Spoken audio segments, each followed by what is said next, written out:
Sebagai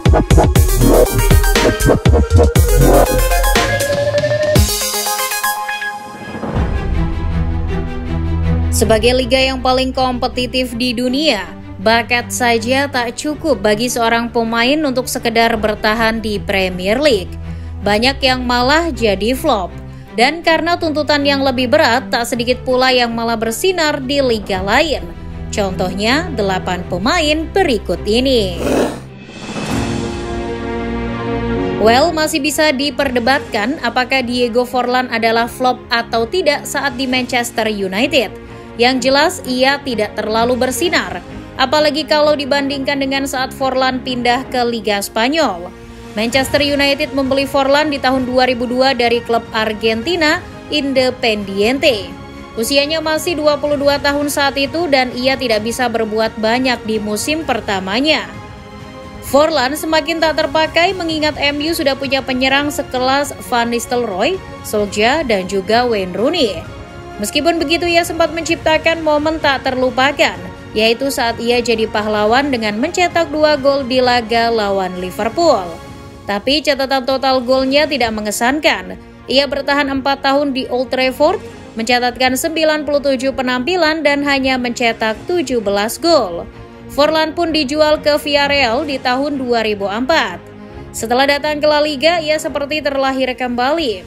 Forlán mencetak 59 gol dari 126 penampilan di Villarreal sebelum pindah ke Atletico Madrid di tahun 2007. Di klub ini ia benar-benar meledak.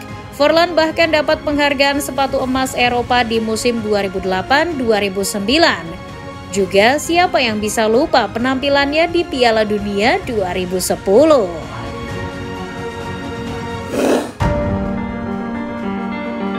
Masih di Old Trafford, loncat ke tahun 2014, kasus Angel Di Maria sebenarnya hampir mirip dengan kasus Diego Forlán. Masih bisa diperdebatkan apakah ia flop di Manchester United atau tidak. Tapi sekali lagi, yang jelas Di Maria jauh lebih baik saat tampil di luar Premier League. Dibeli dari Real Madrid di tahun 2014, Di Maria menyandang status sebagai raja asis terbaik di Eropa. Itu sebabnya United rela memecahkan rekor transfer 75 juta euro untuk memboyongnya. Dan tidak butuh waktu lama baginya untuk membuktikan itu harga yang pantas. Di Maria mencetak 3 gol dan 3 assist di 5 pertandingan pertamanya. Tapi setelah itu banyak masalah yang terjadi. Cedera yang cukup parah membuatnya meredup. Kemudian rumahnya sempat mengalami perampokan. Juga hubungannya dengan Louis van Gaal yang memperburuk keadaan. Dia adalah pelatih terburuk yang pernah saya temui. Itu kata Di Maria soal Van Gaal.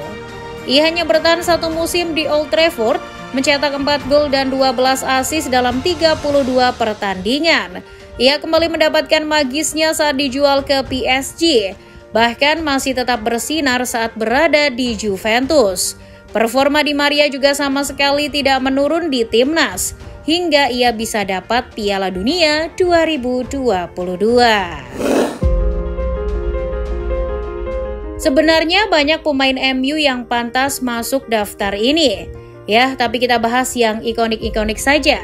Salah satunya adalah Radamel Falcao. Di tahun 2011 sampai 2013, Falcao adalah penyerang yang sangat mematikan. Ia membawa Atletico Madrid menjuarai La Liga, Europa League, UEFA Super Cup. Sayangnya ia mengalami cedera ACL saat pindah ke AS Monaco. Dan itu diperparah saat ia menjalani masa peminjaman di Premier League selama 2 musim.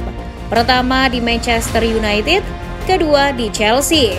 Falcao tumpul. Selama 2 musim itu ia hanya mencetak 5 gol. Semua orang mengira masa Falcao sudah habis, tapi ia kembali ke performa puncak saat pulang ke Monaco. Bahkan mampu mengantarkan Monaco sampai semifinal Liga Champions 2016-2017. Chelsea membeli Juan Cuadrado dari Fiorentina di tahun 2015 dengan harga 31 juta euro. Saat itu banyak yang sudah meragukan kecocokan gaya bermain Cuadrado dengan permainan Jose Mourinho. Ia bermain 14 laga di musim pertamanya, tapi sama sekali tidak memberikan pengaruh seperti saat dirinya di Fiorentina. Setelah Chelsea mengganti Jose Mourinho dengan Antonio Conte, Cuadrado masih tidak terpakai. Ia akhirnya dipinjamkan ke Juventus, di mana ia mengaku merasa lebih bahagia di Turin. Cuadrado jadi andalan Massimiliano Allegri di Juventus. Ia bisa bermain di posisi mana saja di sisi kanan, dari penyerang, sayap, sampai bek sayap. Itu menjadikannya sebagai bagian penting dari dominasi si nyonya tua di Italia. Bersama Juve, ia mendapatkan 5 Scudetto berturut-turut dari musim 2015-2016 sampai 2019-2020, serta 4 Coppa Italia dan 2 Supercoppa Italia. Juga membawa Juventus sampai final Champions League 2017. Tidak banyak yang ingat Jerome Boateng pernah bermain untuk Manchester City. Ya, wajar saja, itu karena Boateng tidak ngapa-ngapain di City. Ia juga tidak lama tinggal di Etihad Stadium. Boateng pindah ke Manchester Biru dari Hamburg SV dengan harga 12,5 juta euro di tahun 2010. Ia dibeli berbarengan dengan Kolarov, David Silva, dan Yaya Toure. Ketika pemain itu jadi legenda City, hanya Boateng yang dinilai flop. Boateng hanya semusim bertahan di Etihad. Di tahun 2011, City melepasnya ke Bayern Munchen. Boateng pun jadi salah satu bek terbaik di dunia, bahkan membawa Jerman juara Piala Dunia 2014. Sedangkan City menghabiskan banyak waktu dan uang untuk mencari bek tengah top penggantinya.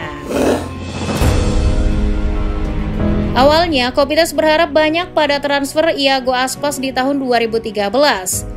Ia adalah talenta menjanjikan dari Spanyol dan memakai nomor punggung 9 di Liverpool. Tapi nyatanya Aspas tidak lebih dari sekedar lelucon bagi para penggemar Liverpool.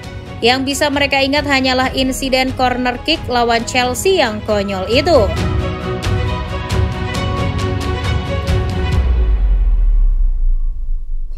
Diproyeksikan sebagai penyerang, Aspas malah hanya mampu mencetak sebiji gol. Itu pun lawan Oldham Athletic di fase awal kompetisi FA Cup. Tak mampu berikan kontribusi, ia pun dipinjamkan ke Sevilla. Ia bisa kembali menikmati sepak bola setelah pulang ke La Liga. Meskipun hanya jadi pelapis di Sevilla, Aspas masih bisa mencetak 10 gol di musim 2014-2015.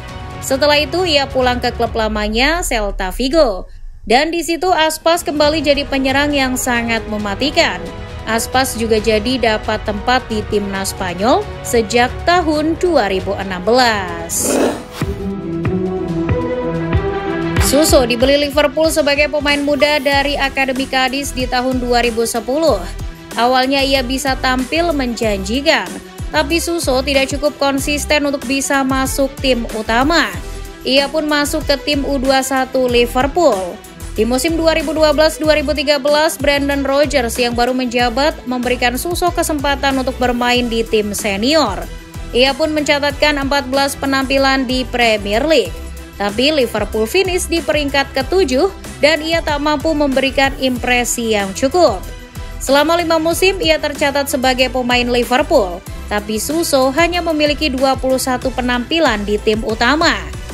Di tahun 2015, ia pun memilih pindah ke AC Milan. Di pertengahan musim 2015-2016, ia dipinjamkan ke Genoa. Tapi setelah kembali ke Milan, ia mulai menunjukkan kemampuannya.